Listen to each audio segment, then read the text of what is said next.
Só que o pessoal está sabendo que mudou o link? Estão conseguindo, será, descobrir?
Bom dia para quem chegou recentemente. Estou aguardando aqui uns minutos até o pessoal chegar mais.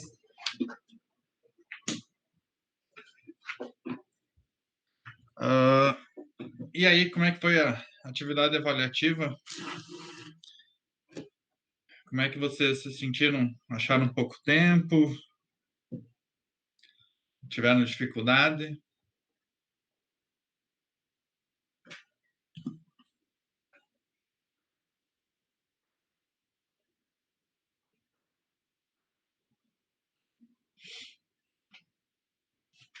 E aí, pessoal, ninguém quer falar hoje?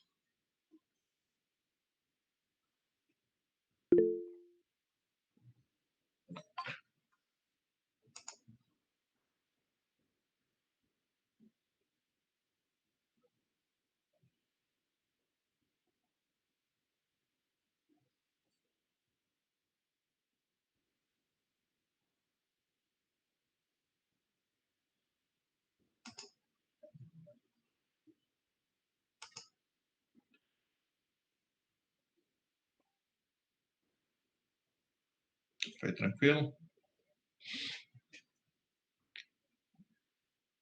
Alguém de vocês aqui que está na aula não conseguiu entregar a tempo a atividade?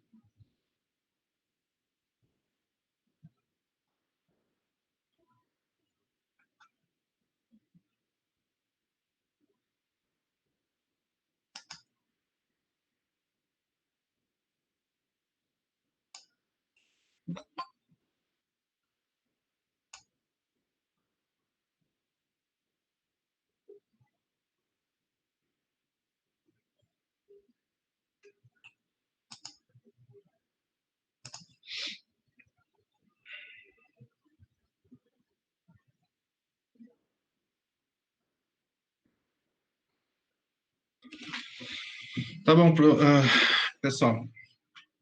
Então vamos começar a nossa aula. Hoje nós vamos mudar a chave. Só me diz uma coisa, vocês estão me escutando bem? Tá tudo certo? Alguém me dá um retorno de voz? Sim, professor. Beleza. Tá? Quando vocês falam alguma coisa por voz, para mim é melhor que eu tenha um retorno e sinto que está funcionando. Mas enfim, hoje nós vamos mudar a chave, nós vamos começar com um novo assunto, tá? Agora nós vamos deixar a estequiometria e aqueles cálculos de lado e nós vamos entrar mais no mundo atômico, estudar um pouco mais a estrutura do átomo, ok? Então, vocês sabem que até pouco tempo atrás, antes de 1900, o que dominava a física era a mecânica dita mecânica clássica. Vocês devem estudar isso em física, provavelmente. Tá? Ou seja, eram as leis newtonianas para descrever o movimento e velocidade dos projéteis. Tá?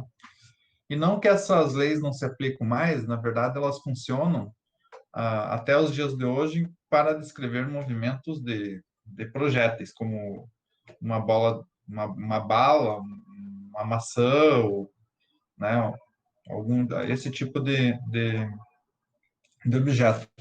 No entanto, lá por volta de 1900, né, os físicos, os cientistas começaram a descobrir a irradiação eletromagnética, né, as partículas subatômicas, como elétrons, prótons, nêutrons, e começaram a perceber que toda essa mecânica clássica, ela não dava resultados quando aplicado a essas partículas tão pequenas. Ou seja, quando você extrapola as partículas para umas partículas tão pequenas, ao nível atômico, como o elétron, por exemplo, né, as leis da mecânica clássica, elas não conseguiam, os resultados não batiam, tá? E foi preciso aí começar a se desenvolver novas leis da física, que foi chamada de mecânica quântica, que talvez vocês já ouviram falar. A mecânica quântica, ela começou a surgir através do descobrimento, então, dos espectros eletromagnéticos, né? E aí veio o Einstein, em 1900, com a sua teoria da relatividade e as outras leis que ele publicou na época, no início de 1900, né? E esse foi o salto inicial para mais tarde nascer aí a mecânica quântica, né? E até hoje, essa mecânica quântica, para dizer para vocês, são muito poucas pessoas no mundo que conseguem entender. Ela é muito confusa e ela é muito difícil. Os livros de física atuais que as pessoas estudam trazem um pouco sobre ela, mas bastante superficial, porque ela é uma mecânica nem que as pessoas que estudam ela a fundo, né? Ah, mesmo elas às vezes têm dificuldade para descrever, e a verdade é que muitas coisas eles ainda não conseguem entender. Quem dirá nós que estamos iniciando o nosso estudo aí no mundo atômico. Então, quando a coisa parece confusa, quando a gente entra nessa área, na verdade, é porque é confusa mesmo, né? É porque que é difícil mesmo, né? Então, surgiu aí essa mecânica quântica que trabalha muito com as probabilidades, tá? Que o que eles dizem, né, a base da mecânica quântica é dizer que você nunca consegue determinar o movimento a velocidade e o momento de uma partícula. Ou você tem que escolher, ou você determina a velocidade de uma partícula, ou você descobre a localização dessa partícula. Os dois simultaneamente é impossível, tá?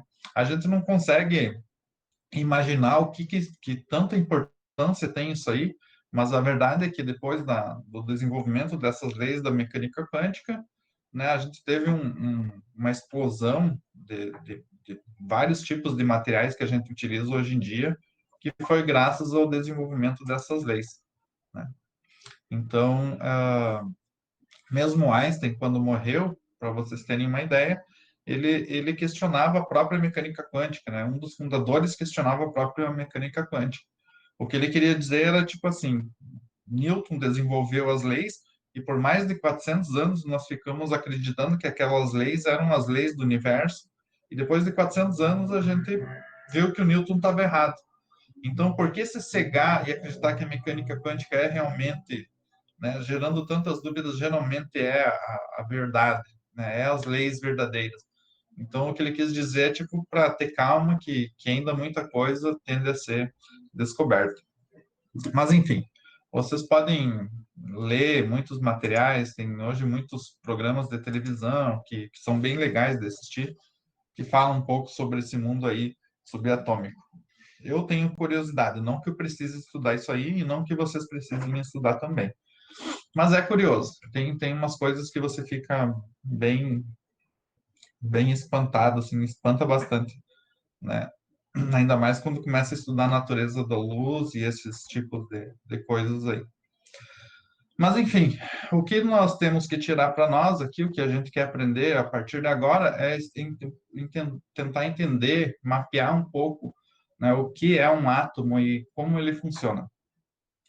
Se vocês forem perguntar hoje a coisa mais atual sobre o átomo, né, vocês vão ter que abrir os últimos artigos científicos aí que tem, porque a cada momento está se descobrindo coisas novas, né? Partículas subatômicas novas, né? Aceleradores de partículas, vocês já devem ter visto falar, né? Ficam chocando partículas para descobrir, né? Essas menores partículas existentes. Então, lá em 1900 no início de 1900, por exemplo, se acreditava prótons, nêutrons e elétrons. Hoje, né, vocês vão perceber uma quantidade enorme de partículas subatômicas, né? Então, o átomo que era uma coisa indivisível, hoje, na verdade, né, existem inúmeras partículas subatômicas já comprovadas cientificamente. Então, vocês vejam que a velocidade com que essas descobertas começam a acontecer desde 1900 é tão grande que nem dá tempo dos livros de física ficar se atualizando. Mas, de, de, de forma sincera, para nós isso tem pouca implicação no momento, estudar essas partículas subatômicas. O que a gente sabe do nível atômico de prótons, elétrons e nêutrons, e esses comportamentos, são suficientes para nós entender boa parte de como a matéria funciona, né? Então, por exemplo, eu que trabalho com química orgânica, que é a minha área de pesquisa, eu consigo desenvolver uma série de compostos, né? Trabalho com síntese orgânica, sem precisar saber o que são essas partículas subatômicas, né? Só o de nível de prótons, nêutrons e elétrons, camadas, eu já consigo fazer um monte de coisa aí e não preciso me preocupar muito com isso. Acredito que para vocês também é a mesma coisa, né? Então, a gente não precisa ficar tentando entrar nessas áreas mais específicas do mundo subatômico, e sim mais uma compreensão de como o átomo funciona, tá? E tentar descobrir o comportamento da matéria através desses estudos. Então, hoje nós vamos começar a ver, acompanhar um pouquinho como é que foi a evolução desse átomo e as principais descobertas, né, ao menos para tentar ver um pouco da história do átomo, e aí depois começar algumas considerações né, dos níveis eletrônicos e de suas camadas, né, fazer um mapeamento da estrutura do átomo, tá? Então, eu vou colocar uma apresentação aqui para vocês, e qualquer coisa vocês me interrompem. Então, sobre a avaliação, eu não corrigi ainda. Eu ainda não corrigi a avaliação de vocês. Dei uma olhada, vi que bastante gente não conseguiu entregar. Não sei se porque não conseguiu ou porque não quis entregar. Tá? Então, para esses que não conseguiram entregar, o que eu posso dizer é que a gente tem 4 avaliações ainda, mais 3 avaliações, dá tempo de recuperar. E, além de tudo, tem toda a parte experimental, tá? Que também, né, quem sabe, quem não fez essa atividade avaliativa, que foi semana passada, se entregou os relatórios, vai ter toda a nota experimental. Então, como as atividades são feitas em casa, para você recuperar uma nota é muito fácil, tá? Então, não sei se alguém de vocês aqui que está na aula de hoje não entregou, mas caso não entregou, não é motivo para desistência nem nada do tipo, tá? Hoje eu não sei se é coincidência, mas normalmente tem 40 pessoas na aula, hoje tem 20. Não sei se tem pessoas já desistindo, se o pessoal já começou a desanimar, tá? Espero que não seja o caso, tá? Mas depois, no final, a gente pode falar um pouquinho mais sobre isso. Sim, Igor? Eu ia perguntar sobre se o senhor já tinha data para entregar a nota. Não, data não, é uma dessa semana. Eu, normalmente, na verdade, só não entreguei ainda. Eu costumo entregar, quem já fez Química Geral comigo, ou alguma disciplina, sabe que normalmente é no outro dia ou 2 dias depois.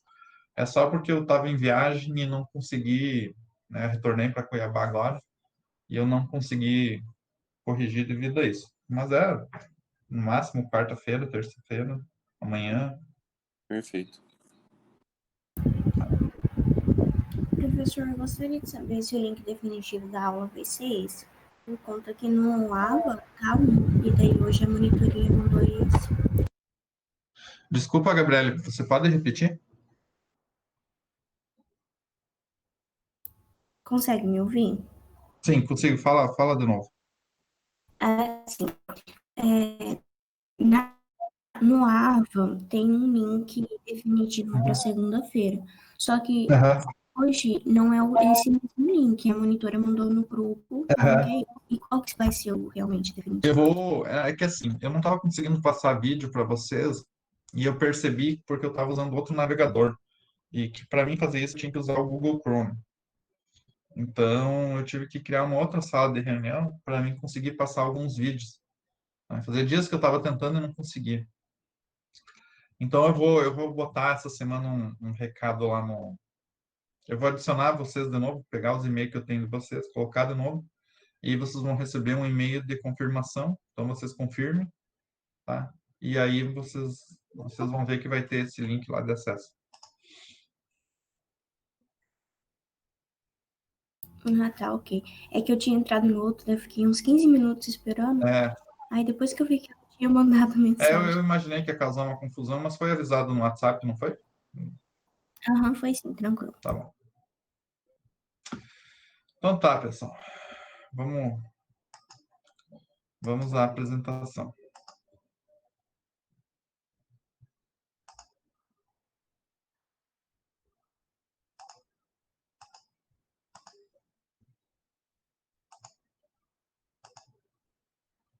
Vocês estão enxergando aí?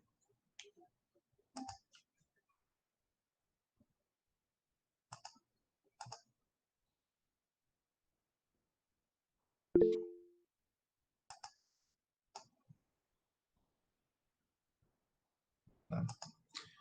Ah, quando eu mexo o mouse, vocês conseguem enxergar o mouse mexendo? Sim. E agora? Também? Tá. Então tá. Pessoal, na verdade, o átomo, os conceitos de átomo começaram a surgir lá pelos filósofos gregos antes de Cristo, né? Demócrito, enfim, né? Todos passavam uma ideia sobre a estrutura do átomo. O que que eles pensavam? Eles pensavam que se vocês pegar qualquer tipo de matéria, qualquer tipo de material, né, vocês começassem a dividir esse material e ia chegar a um ponto que isso seria impossível. Então, que deveria existir partículas tão pequenas a ponto de não serem subdivididas. E essas partículas que né, dariam origem à matéria, a combinação dessas partículas. Né? E aí começou a surgir a ideia de átomo. Né? E surgiu muitas e muitas teorias sobre esses átomos, umas coisas bastante viajadas até, inclusive. Mas, enfim, não se tinha nenhum tipo de material, né, nem tinha microscópio, nem nada para. Né, eram apenas suposições baseadas naquilo que poderia fazer sentido ou não. Isso foi até, né, mais ou menos 1800, que nem está aparecendo na tela para vocês, quando começaram a se fazer alguns experimentos, e através desses experimentos eles começaram a, a perceber que poderiam propor um modelo para esse átomo aí.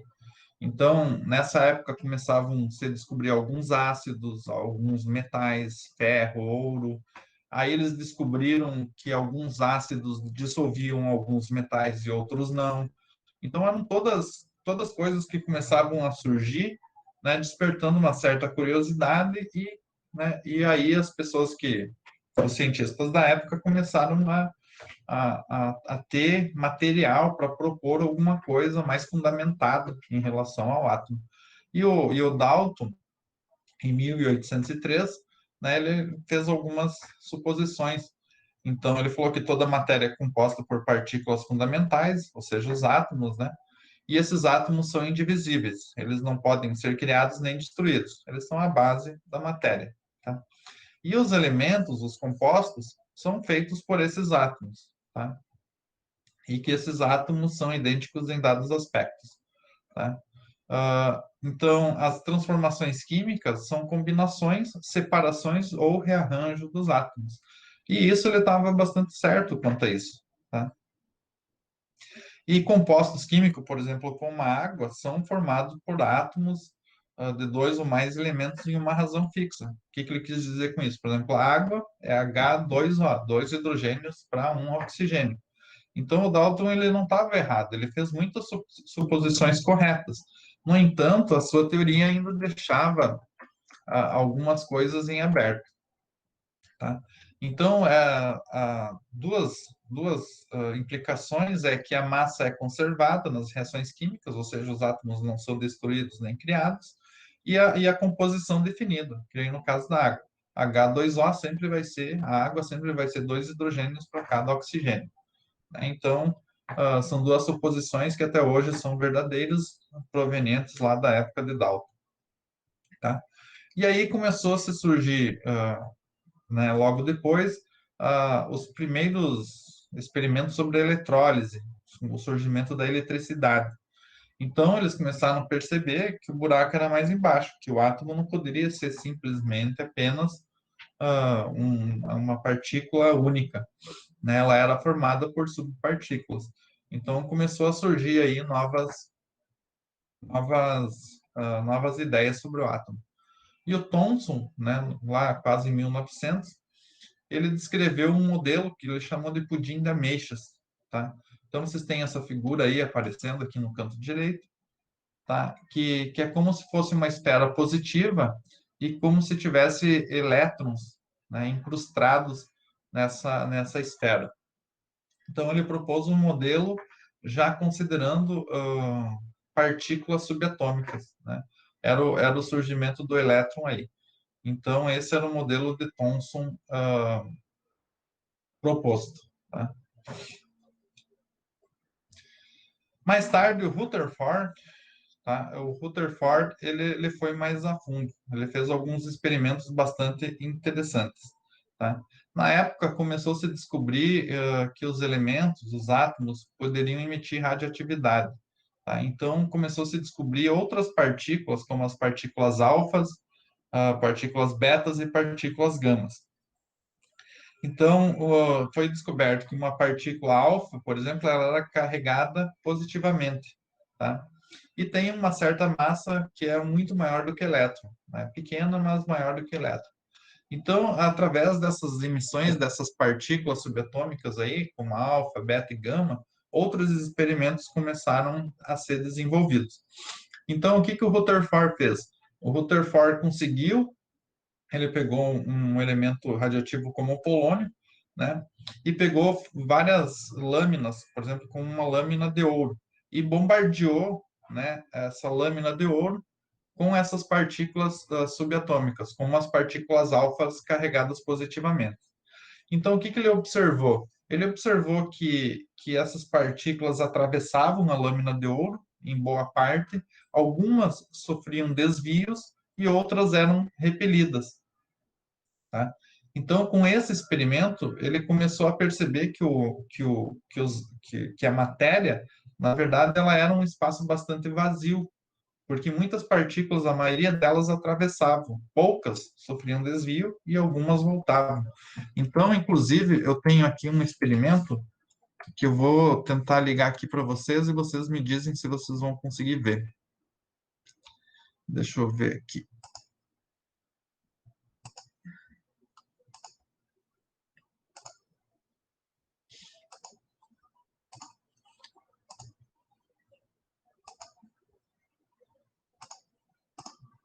Vocês estão vendo o videozinho?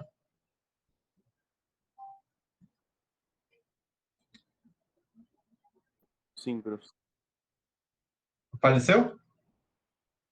Então, eu vou dar um play aqui e esse é o experimento de Rutherford que vai ajudar a vocês compreender um pouco. Em 1910, Rutherford realizou um experimento bombardeando uma finíssima lâmina de ouro com partículas alfa emitidas por uma fonte radioativa, observando os seguintes comportamentos das partículas. Uma quantidade muito pequena de partículas não atravessava a lâmina e voltava. A grande maioria atravessava a lâmina sem sofrer desvios, e algumas sofriam desvios ao atravessar a lâmina. Para explicar essas observações, Rutherford imaginou que os átomos de ouro fossem constituídos de uma região pequena e maciça e positiva, que não permitia a passagem de partículas alfa, e de uma região periférica negativa, praticamente sem massa, pela qual passavam as partículas.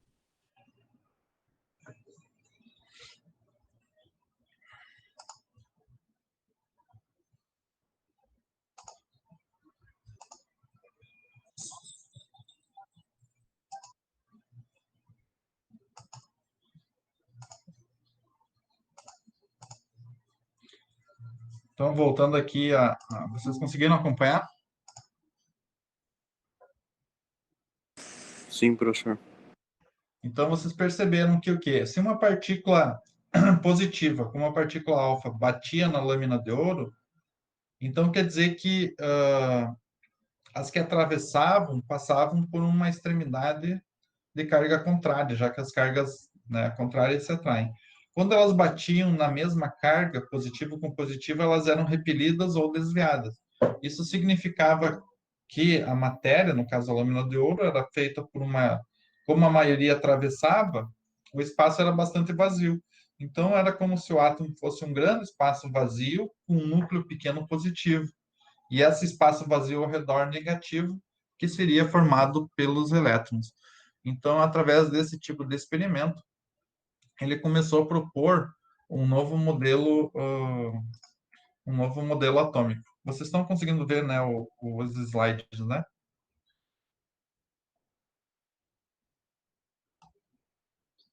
Tá. Então, ele propôs um modelo planetário, como se os elétrons fossem planetas girando ao redor do Sol e o Sol fosse esse núcleo. Então, é claro que, né, que esse núcleo seria muito pequeno. Então, aqui tem a representação, tá? Um núcleo de carga positiva, né, bastante pequeno, e uma eletrosfera, um espaço assim bastante vazio, que continha, né, esses elétrons girando ao redor do núcleo. Tá? Então, através disso, surgiu aí um modelo de átomo que é basicamente o que a gente usa até hoje. O que o Rutherford nos deu foi muito, muito importante. Tá? Então, Rutherford compreendeu que elétrons carregados negativamente estavam distribuídos na maior parte do átomo e a carga positiva, compreendendo a maior parte da massa, estava concentrado num minúsculo núcleo no centro do átomo. Tá? Então, um núcleo denso, positivo, com a massa, e a eletrosfera com uma massa desprezível, massa quase zero, de carga negativa. Tá? Mas, então, para dar uma... Só que, antes de eu falar, eu ia falar uma outra coisa. Mas, então, aqui tem uma outra representação, né? Que tenta dar uma dimensão do quanto o núcleo é pequeno em relação à eletrosfera.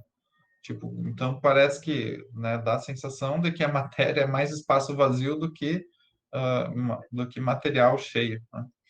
Então aqui uma outra representação. Mas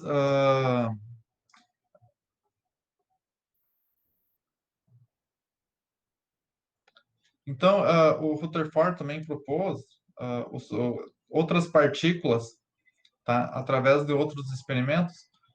Então essas partículas positivas no núcleo ele chamou de prótons. Tá? E esses prótons, ele foi dado para eles, por convenção, tá? Uma carga positiva mais um. Tá? O elétron, que era essa carga negativa, né, essas partículas ao redor do núcleo, foi dado uma carga convencional menos um. Isso quer dizer que eles não poderiam ter a mesma carga. Tá? E também, mais tarde, outros que estavam estudando o mundo atômico descobriram de outra partícula, e essa partícula deveria ser neutra, o que foi chamada de nêutron.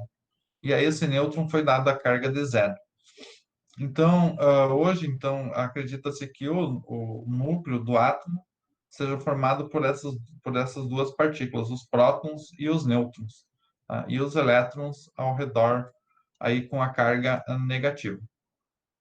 Mas o que Rutherford ainda não conseguiu complementar?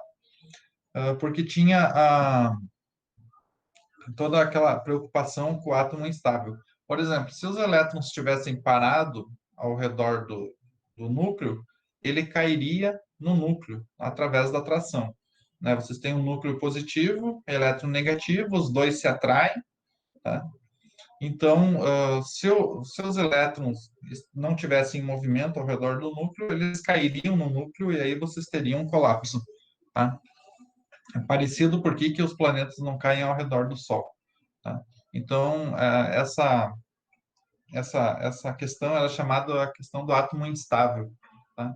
Até o surgimento do Bohr, mais tarde, e o Bohr conseguiu nos dar uma contribuição em cima desse átomo do Rutherford. Então, ele descreveu que um elétron em um átomo pode ter somente certas quantidades específicas de energia. Ou seja, o elétron em um átomo é quantizado. Qual foi a maior contribuição do Bohr? O Bohr nos deu que certos elétrons eles possuem camadas de energia e essas camadas são descritas e específicas para cada átomo. Ou seja, os elétrons não estão se aproximando nem se afastando do núcleo. Eles ficam numa região, né, com certo nível de energia, né? Então, esses elétrons possuem essa energia quantizada. Ou seja, o Bohr nos deu o que nós chamamos de níveis de energia disponível para cada elétron. Então, uma contribuição do Bohr foi ele dizer que um átomo está normalmente em seu estado fundamental, ou seja, o que é o estado fundamental? É o estado no qual todos os seus elétrons estão nos níveis de energia mais baixos que eles são disponíveis. Tá? Só um pouquinho.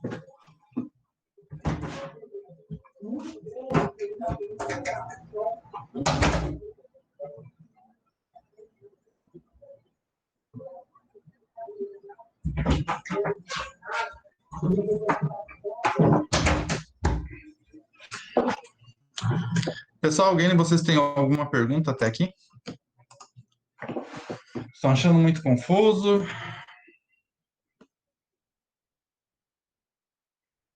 Tranquilo? Tranquilo, professor. Tá, então vamos adiante.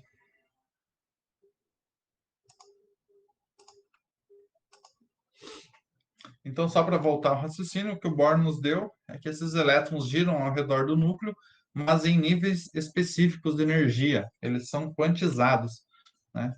E quando no estado de nível de energia mais baixo, eles se dizem no estado fundamental, onde todos os elétrons estão ocupando os níveis mais baixos de energia possível, ou seja, do modo mais estável possível.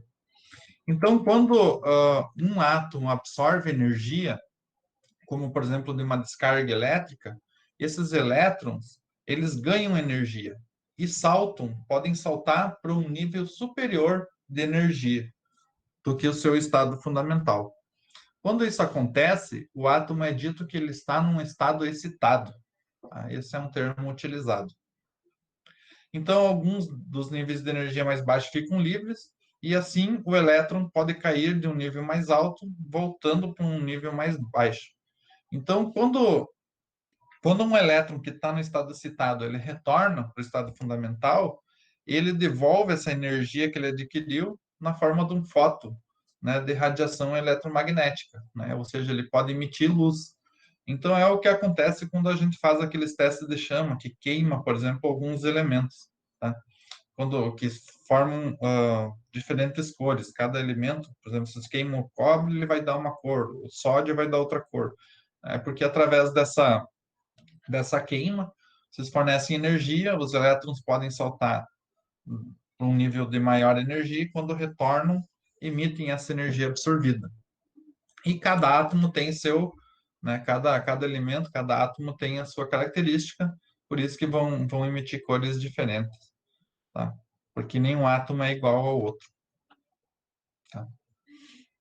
Então, aqui tem uma frase aqui que Bohr iniciou seus experimentos admitindo que um gás emitia luz quando uma corrente elétrica passava nele. Isso se explica pelo fato de que os elétrons absorvem energia e depois a liberam na forma de luz. Tá? Então, sendo assim, ele deduziu que um átomo tem um conjunto de energia disponível para seus elétrons. Isto é, a energia de um elétron em um átomo é quantizada. Tá? Esse conjunto de energias quantizadas foi chamado aí mais tarde de níveis de energia. Então, através de suas contribuições, foi estabelecido que um átomo pode ter até 7 níveis de energia, ao menos 7 níveis de energia conhecidos. Matematicamente, outros níveis de energia poderiam existir. Mas esses 7 níveis de energia foram chamados de camada K, L, M, N, O, P e Q. Tá? Então, a camada K, a camada mais próxima do núcleo, e conforme você vai avançando, mais essas camadas vão, vão se distanciando do núcleo.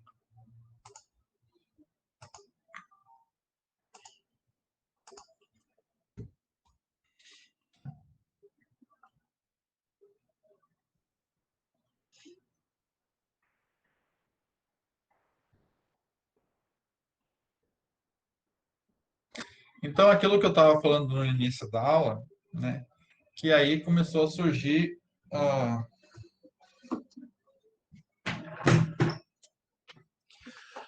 o surgimento da mecânica quântica, porque a mecânica clássica não conseguia explicar muitas das observações, né, que para esses elementos, para esse mundo aí subatômico.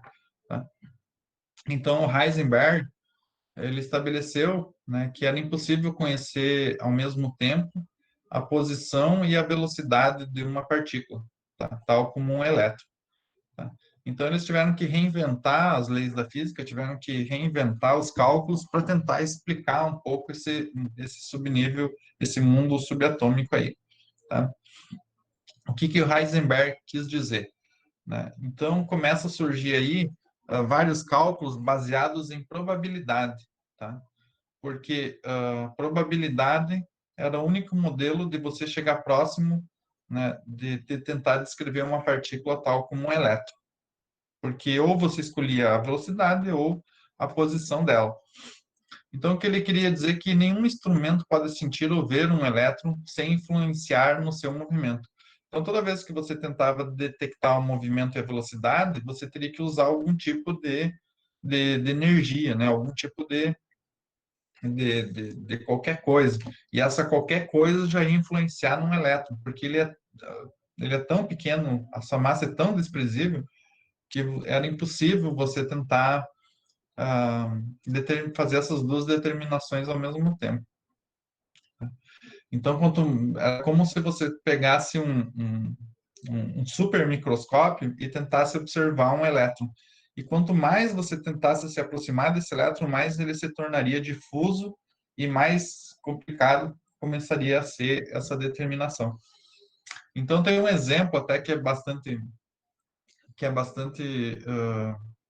que ajuda a nos entender o que ele queria dizer. Então, é como você imaginar uma pena num quarto, né? É que nem eu pegar uma pena aqui e soltar uma pena, e essa pena vai começar a cair lentamente. Mas como a luz está acesa, eu simplesmente olho para ela e consigo ver a velocidade com que ela está caindo e onde é que ela está caindo. Tá? No entanto, se eu apagar a luz e soltar essa pena novamente, eu não vou mais conseguir ver ela. Então, para mim, tentar observar onde é que ela está caindo, eu posso tentar colocar minha mão sem tentar influenciar nela caindo, simplesmente tentando só sentir onde é que ela está caindo com um simples toque. Mas esse simples toque já mudaria a velocidade da minha pena caindo. Então, é um exemplo que tenta dar uma noção de como é impossível fazer essas duas determinações ao mesmo tempo. Então, essa foi chamada o princípio da incerteza de Heisenberg. E aqui a gente não vai ver os cálculos, né? Não tem porquê, mas todo esse movimento eletrônico todo é feito em termos de probabilidade, né? Então, as implicações aí foram bastante grandes, mas para nós não é o que nos interessa estudar agora em química geral. Mas quando você trabalha com probabilidades, né, foi determinado também um conceito de orbital. Então, o que é um orbital? Um orbital é um estado individual que pode ser ocupado por um elétron. Ou seja, é uma região orbital, na verdade, é só uma região de maior manifestação eletrônica. Então, veja bem, de maior manifestação, não quer dizer que aonde e como estão os elétrons aí. Então, você já vê o sentido de probabilidade através do orbital. Uma região onde tem maior chance de se encontrar elétron. Maior chance. Então, veja bem que tudo está sendo baseado numa probabilidade. E foi determinado também que um orbital acomoda no máximo 2 elétrons. Tá? Então, quando 2 elétrons ocupam o mesmo orbital, eles são ditos emparelhados. Tá? Então, fica esse conceito de que cada orbital comporta no máximo 2 elétrons. E aí surgiu também uma nova propriedade que foi chamada de spin eletrônico. Tá? É uma propriedade do elétron. É um tanto difícil explicar o que é o spin, mas vocês imaginem que quando a Terra gira em torno do próprio núcleo, ela gera um campo magnético. Né? Vocês sabem que a Terra tem um campo magnético que, inclusive, nos ajuda a proteger de muitos tipos de radiações que vêm do Sol. Então, o elétron, né, ele também tem uma propriedade que foi determinada de spin. Tá? Então, ou esse spin ele tem um sentido ou um sentido contrário, tipo, como se fosse um sentido horário e um sentido anti-horário. Então, esse spin eletrônico é uma propriedade do elétron. Tá? Então, em um orbital, se você tiver 2 elétrons, né, eles não podem estar nos mesmos sentidos de spin. Ou seja, eles têm que ter um desses elétrons no sentido horário e como se o outro tivesse no sentido horário, né, os dois se equilibrando. Tá? Então, eles fizeram experimentos que, por exemplo, com muitos metais, eles pegavam os seus vapores e passavam por um campo magnético. Muitos desses vapores de metais não davam nenhuma resposta ao campo magnético. Mas, por exemplo, o sódio, que tem 11 elétrons, né, o sódio, se cada orbital comporta 2 elétrons, então 10 estariam emparelhados, 5 em 5 orbitais. Tá? E um elétron ficaria sem um companheiro. Tá?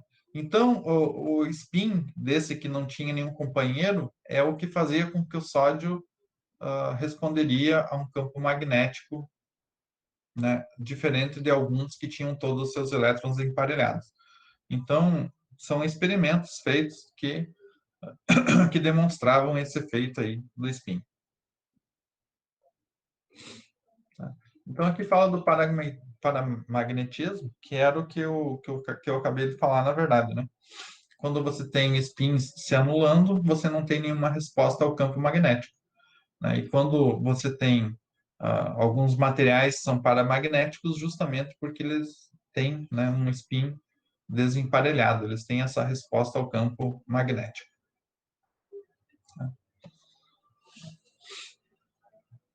Então, para a gente representar um pouco, e agora a gente acho que agora vai ficar um pouquinho melhor para vocês, tá? Porque agora vamos ver um pouco da estrutura e parar de falar um pouco de muitos conceitos aleatórios. Mas são conceitos que são precisos aí para entender. Então, quando a gente for descrever os elétrons num átomo, né, tentar mapear, nós vamos utilizar algumas simbologias. Ou linhas horizontais para descrever os orbitais, então como se essa linha fosse um orbital, ou vamos usar a caixinha, e vocês podem ver alguns lugares usando o círculo. Então, cada caixinha é como se fosse um orbital, ou um tracinho. E os elétrons são representados por uma seta, tá? Então, por exemplo, o hélio tem 2 elétrons. Então, quando vocês vão descrever eles no mesmo orbital, vocês vão ter que descrever um para cima e um para baixo, porque eles têm spins opostos. Tá? São spins antiparalelos, como eu falei. Né? Quando eles estão juntos, um tem que estar no sentido horário e o outro no sentido anti-horário. Né? Eles acabam se anulando. Ou se isso não acontecesse, nós não teria nenhuma resposta a campo magnético. Não existiria nenhum ímã, nenhum tipo de nada. Tá? Então, essa vai ser a representação. Então, nós temos o que nós chamamos de subcamadas. Vocês já viram que tem 7 camadas, K, L, M, N, O, P, Q. Então, tem subcamadas, e essas subcamadas estão dentro das camadas. Então, nós temos a subcamada S, que tem apenas um orbital, a subcamada P, que tem 3 orbitais, a subcamada D, que tem 5 orbitais, e a subcamada F, que tem 7 orbitais. Se cada orbital contém 2 elétrons, então no orbital S, no máximo, você vai ter 2 elétrons. Se o subnível P tem 3 orbitais, em que cada um pode suportar 2 elétrons, então vocês vão chegar a um número máximo de 6 elétrons, e assim por diante. Tá? Mas a gente vai ver isso aí com mais detalhe. Então, as camadas, que vocês já viram que são 7, K, L, M, N, O, P e Q, tá? Elas também são chamadas de número quântico principal. E nós vamos ver isso aqui com mais detalhe. Tá? Por que isso aqui se chama número quântico principal? Mas a camada nos diz o número de camadas que um átomo tem. Por exemplo, se possui apenas a camada K, quer dizer que esse átomo apenas contém uma camada. Tá? E a gente vai dizer que o N é igual a 1. Tá? Se ele tem a camada L, esse átomo vai ter 2 camadas. Então, esse N, que representa o número de camadas, será N igual a 2. Tá? E assim por diante. Tá? Então, cada camada vai ter um número específico de subcamadas. Por exemplo, a primeira camada K, que é uma camada, N igual a 1, vai ter apenas uma subcamada, que é a subcamada 1s. A camada L já vai ter 2 subcamadas, 2s e 2p. A camada M já vai ter a subcamada S, a 3p e a 3d, e assim por diante. Então, quanto maior vai sendo a camada, maior número de subcamadas também. Então, aqui tem uma representação que resume isso um pouco. Então, a camada K, né, no máximo 2 elétrons, e vocês têm apenas uma subcamada, a subcamada S. A camada L, né, já tem a subcamada S e P, e já vai comportar 8 elétrons. A camada M já vai comportar 18 elétrons, tendo as subcamadas S, P e D. Então, vocês observem que vai aumentando, né, até chegar à camada P, onde começa a decrescer. Tá? E lá na camada Q, a última camada, né, apenas as subcamadas 7S e 7P. Então, isso aqui não precisa ser decorado, mas nós vamos começar a explorar um pouco essa subcamada. Então, o Linus Pauling, ele, através de muitos cálculos, ele conseguiu estabelecer um diagrama que nos mostra como a energia vai crescendo nessas subcamadas. Então, quanto mais vai se afastando, mais energia vai ganhando. Tá? É como uma pilha de livros, né? Vocês colocam uma pilha de livros, o livro que está mais lá em cima, ele tem maior energia potencial, né? Então, quanto mais afastado, mais energia vai tendo. E o Linus Pauling nos deu esse presente, né? Que nos mostra né, como a energia vai crescendo nessas subcamadas. Então, é só vocês ir acompanhando a flechinha. Então, começa com um S, né, volta na segunda, a 2S, depois vem a 2P, a 3S, depois a 3P, a 4S e assim por diante. Então, aqui tem uma linha linear mostrando esse crescimento de energia através das subcamadas. Então, quanto mais distante do núcleo, mais energia tem essa subcamada. E aí nós podemos estabelecer algumas configurações, né? Podemos configurar um pouco essas camadas eletrônicas. Então, nós temos aí para o átomo de hidrogênio, tá? O hidrogênio tem um próton, Z é igual a 1. Se ele tem um próton, então ele tem um elétron. O número de prótons é igual ao número de elétrons. Então, para nós distribuir nas subcamadas, nós vamos começar com a subcamada de menor energia, que é 1s. Então, o hidrogênio, tá? Ele pode ser descrito como 1s1. Já quando a gente vai para o hélio tem um elétron a mais. Então, o que nós vamos fazer? Nós vamos pegar e colocar esse elétron adicional nesse orbital. Então, a configuração do hélio fica 1s2. Então, esse número grande aqui, 1 em vermelho, significa o nível, que é a camada K, N igual a 1. Tá? O S quer dizer a subcamada que está esses elétrons. E esse 2 pequeno é a quantidade de elétrons. Tá? Então, está me dizendo que os elétrons do hélio estão no nível K, na subcamada K, no subnível S, né, e esses 2 elétrons se encontram no mesmo orbital. Tá? Então, com spin antiparalelos, por isso que uma flechinha para cima e uma flechinha para baixo. Tá? Então, vamos adiante aí para o lítio. O lítio são Z igual a 3 prótons, 3 elétrons. Então, a camada 1s2, ela vai estar completa, não tem como colocar mais elétrons na camada 1s, porque cada orbital comporta 2 elétrons. Né? Nós havia definido isso. Então, agora nós temos que passar para uma camada superior, que é a camada 2s. Né? Então, ficando a configuração 1s2, 2s1 para o lítio. Total de 3 elétrons, né? Conta a quantidade aqui em cima e vocês veem que vai dar 3. Eu não sei se vocês, na vida de vocês, já tinham visto configuração eletrônica, não sei se isso aqui é novidade para vocês. Eu acredito que vocês já devem ter visto em algum momento. Mas está tranquilo até agora?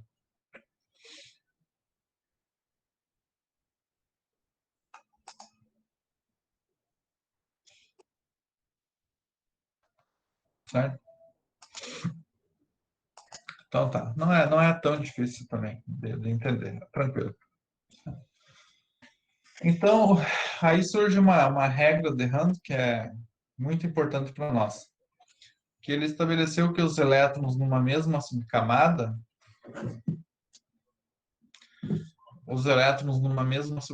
tendem a permanecer desemparelhados, ou seja, em orbitais separados, tá? Com spin paralelos. O que ele quis dizer? Vamos pegar, por exemplo, aqui que é mais fácil. O boro tem 5 elétrons. Então, vai botar 2 na camada 1s, 2 na camada 2s, e aí vem a camada 2p, que é o próximo subnível, né, que é a próxima subcamada. A subcamada 2p tem 3 orbitais. Então, como só faltava mais um para colocar 5, ele colocou aqui. Agora, quando vocês vêm para o carbono, que tem 6, né, então 2 vai na camada 1s, mais 2 na camada 2s, e quando chega na camada 2p, veja que ele não completa um orbital. Ele vai preencher primeiro todos os orbitais, tá? Sem colocar eles junto, tá? Ou seja, isso faz com que o átomo tenha menor energia, porque se tem espaços vazios, vamos preencher primeiro os espaços vazios, né? Para depois eles ficarem juntos, porque assim você evita a repulsão, né, entre os elétrons, tá? Então é a forma correta de representar assim e não desse jeito. Então, desse jeito aqui, vocês teriam uma maior repulsão desses 2 elétrons, sendo que vocês têm orbitais de mesma energia com um espaço vazio. Então, a regra de Hund diz que nós primeiro temos que preencher os orbitais vazios e aí depois completar com o segundo elétron, tá? Então, veja no exemplo que o nitrogênio, ele vai completar os 3 orbitais com spins paralelos, tá? E só depois, por exemplo, lá no oxigênio, que tem 8 elétrons, que depois que os 3 orbitais estão preenchidos já com 1, que ele vai colocar o segundo com um spin antiparalelo. Tá?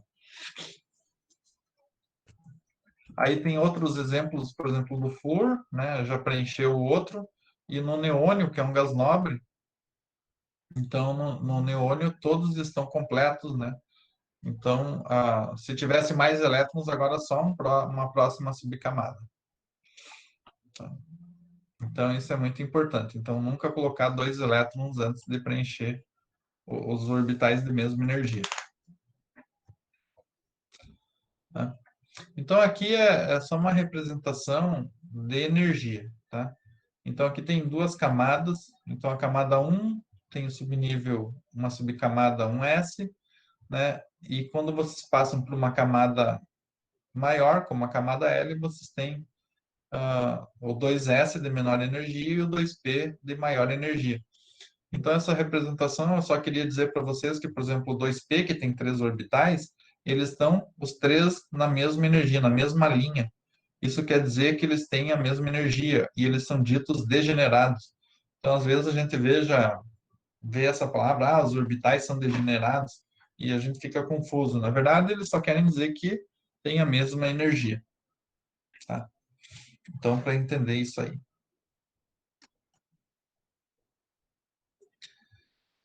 Então, veja a configuração eletrônica do vanádio. Tá? Eu vou dar um minutinho para vocês tentar fazer a configuração eletrônica do vanádio, que tem 23 elétrons. Tá? Então, um minutinho para vocês aí fazer essa configuração eletrônica.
Bom, pessoal, eu acho que já está até preenchido aqui para vocês, agora que fiz. Então, vocês têm 23 elétrons, tá? O vanádio tem um número de elétrons igual a 23. Vocês têm 23 elétrons para distribuir em ordem energética nesses orbitais. Então, como o subnível S só suporta 2 elétrons, então vocês colocam aqui 2S aqui. O subnível, a subcamada P tem 3 orbitais, cada um suporta 2, então, claro que vai ser 6 no total. E vocês vão indo até vocês chegar ao número 23. Então, se vocês fizerem isso, vocês vão ter 1S2, 2S2, 2P6, 3S2, 3P6, 4S2, 3D3. Tá? Então, se você somar agora todos os numerozinhos, 2, 4, 10, 12, 18, 20 e 23. Então, essa é a ordem energética, a distribuição eletrônica para o vanádio. Então, a gente consegue entender como esses 23 elétrons estão distribuídos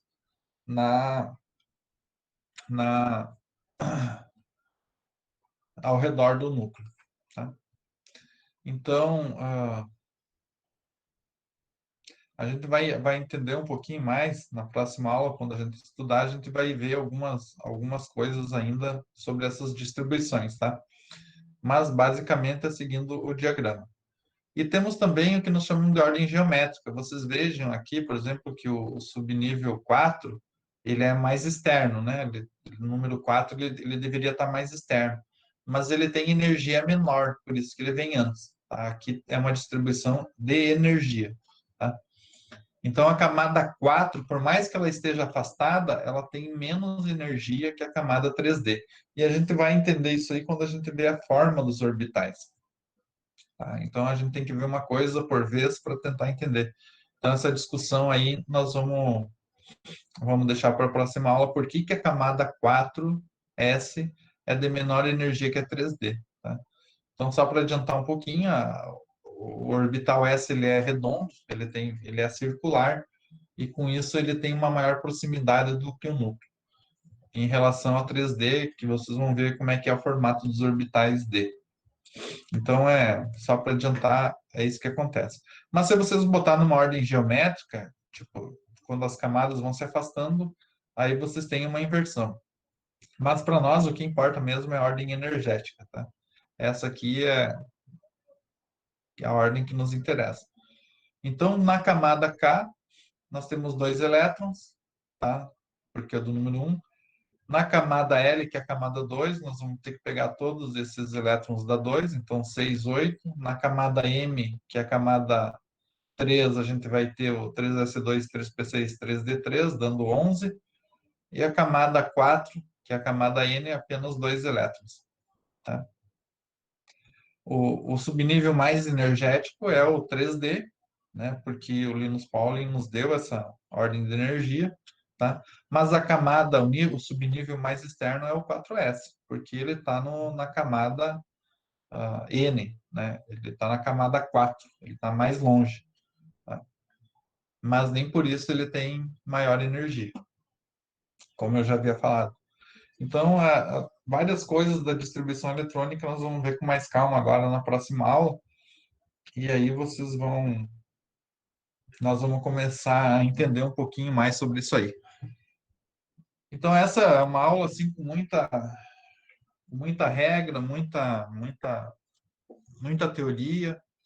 Talvez fique um pouco pesado, mas eu vou passar os slides para vocês deem uma olhada com calma e vocês vão perceber que não é um bicho de 7 cabeças, não. Tá? Então, na próxima aula, nós vamos trabalhar um pouquinho mais com distribuição, com esses números aí, e a gente vai conseguir entender um pouquinho mais esse nível atômico. Pessoal, alguém de vocês tem alguma pergunta?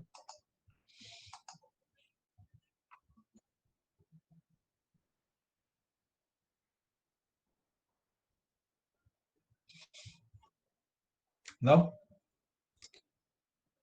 Todo mundo anestesiado? Então tá. Então, deixa eu fechar a apresentação.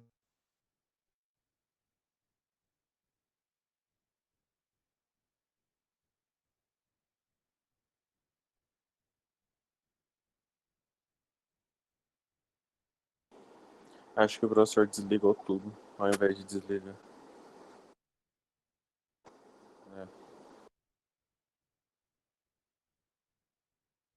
Estão me ouvindo? Estão me ouvindo? Sim, professor. Sim. Tá, eu acabei fechando sem querer aqui. Mas, enfim, acho que até quarta, quinta-feira no máximo, eu vou colocar no AVA uma tabela em PDF com as notas de vocês, inclusive com as notas da parte prática, e essa, né, da parte prática, em relação aos relatórios, tudo que vocês entregaram, tudo vai ser avaliado. Eu vou pegar também quem que frequentou a monitoria, porque tem os 0,5 pontos, tá? Então, tudo isso vai ser levado em consideração e eu faço uma tabela e coloco lá no AVA para vocês, tá? Aí, se alguém tiver alguma dúvida sobre a correção, aí a gente marca aí alguma discussão, algum encontro. Mas, volto a repetir, se alguém não conseguiu entregar as atividades, é uma pena, mas não desistam, porque tem muita atividade ainda pela frente. E como vocês estão fazendo tudo isso por casa, eu acredito que tirar um 10 aí para recuperar não seja nada difícil. Tá? Então, voltamos a nos encontrar na quinta-feira, que vai ter aula, tá? Eu vou tentar ver esses negócios dos links aí, vou tentar avisar com antecedência, beleza? E até lá, Até lá a gente vai ter saído as notas e a gente conversa um pouco. Mas então, quinta-feira, às 13h30 da tarde, a gente volta a se encontrar, ok?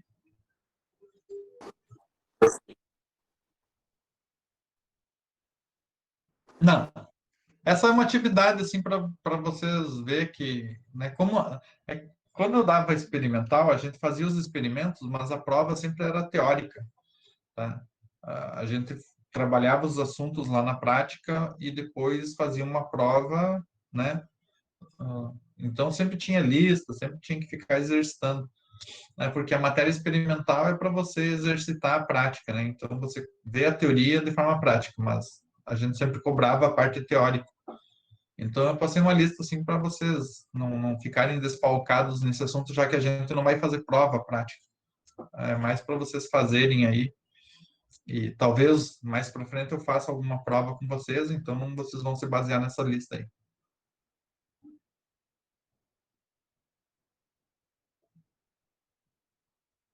Certo? Pessoal, boa semana a todos. Até quinta-feira. Certo? Valeu, É. professor. Tchau, tchau.